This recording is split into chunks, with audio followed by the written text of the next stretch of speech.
ചേട്ടനും ഇവനും തമ്മിലുള്ള ഒരു ബന്ധത്തിനെ പറ്റി നാട്ടുകാർക്ക് ഒരു നല്ല അഭിപ്രായമാണ്. അതെ, അത് ഞങ്ങളെ പോലുള്ള ഈ ആനയെ പ്രോഗ്രാം ചെയ്യുന്ന ഈ പരിപാടിക്കാണെങ്കിലും ഭയങ്കര സന്തോഷമുള്ള കാര്യമാണ്. അതെ. അപ്പൊ ഈ മറ്റ് ആനപ്പാപ്പന്മാർ കൂടി മാതൃക എന്ന് പറയാവുന്ന രീതിയിൽ ഇവനുമായിട്ടുള്ള ഒരു അടുപ്പത്തിൽ അല്ലെങ്കിൽ ഏതാനായിട്ടുള്ള ഒരു അടുപ്പത്തിൽ ചേട്ടൻ എങ്ങനെയായിരിക്കും ഒരു ആനയുടെ ഇടപെടൽ? എന്തൊക്കെയാണ് ചേട്ടൻ ശ്രദ്ധിക്കുന്ന കാര്യങ്ങൾ?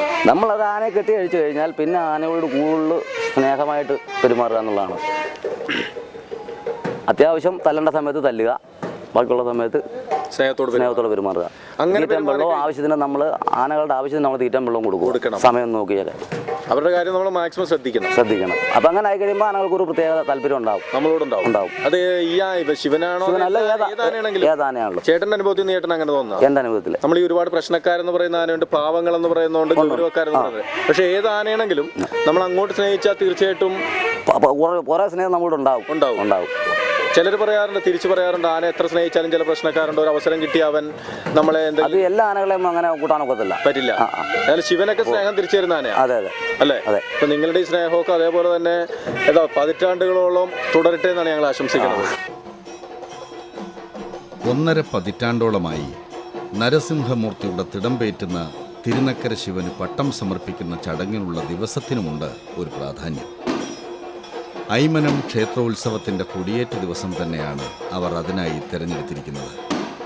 അതുകൊണ്ട് തന്നെ ഭക്തജനങ്ങളും ശിവന്റെ ആരാധകരും ഒരുപോലെ തിങ്ങി നിറഞ്ഞപ്പോൾ എല്ലാ പ്രതീക്ഷകളെയും കടത്തിവെട്ടുന്ന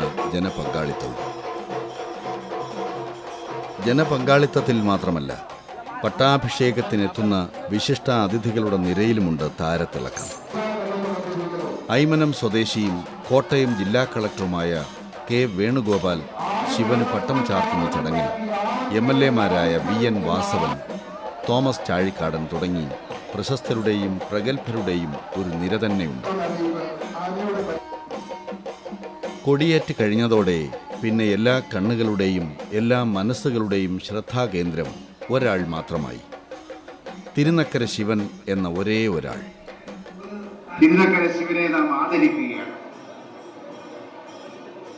കേരളത്തിലെ ഉത്സവങ്ങൾ ലോകത്തൊരിടത്തും, ഞാൻ ബഹുമാനായ കളക്ടറോട് പറയുകയായിരുന്നു, ലോകത്തൊരിടത്തും ഈ തരത്തിലുള്ള ഒരു സാംസ്കാരിക പൈതൃകം നമുക്ക് കാണാൻ കഴിയുകയില്ല. ഉത്സവങ്ങളും ആഘോഷങ്ങളും ഒക്കെ ധാരാളമായി എല്ലാ പ്രദേശങ്ങളിലും നടക്കുന്നുണ്ട്.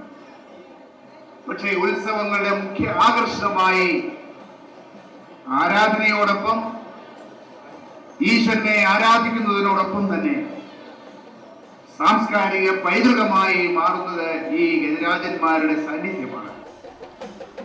പട്ടാഭിഷേക വേദിയുടെ നടുത്തളത്തിലേക്ക് കയറി നിന്നപ്പോൾ ഒരു നിമിഷം ശിവൻ തൻ്റെ ജീവിതത്തിൻ്റെ ഗതിവിഗതികളെക്കുറിച്ച് ഓർത്തിട്ടുണ്ടാവും.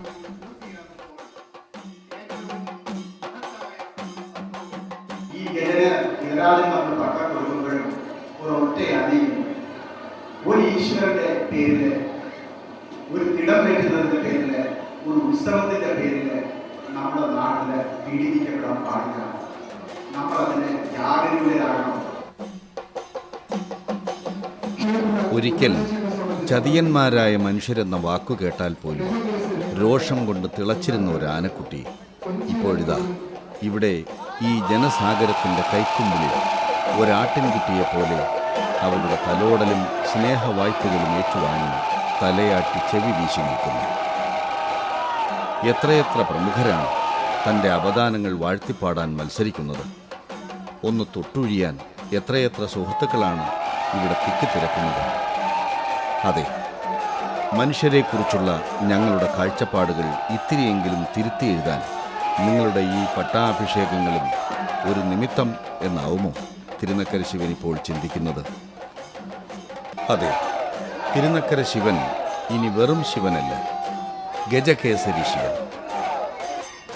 അനുപമ സുന്ദരമായ ആനച്ചന്തത്തിലൂടെ ഉത്സവ നഗരികളെ ആവേശം കൊള്ളിക്കുവാൻ തിരുനക്കര ശിവൻ സുധീരം അതിവേഗം മുന്നോട്ട്. തിരുനക്കര ശിവ 100 ആശംസകൾ.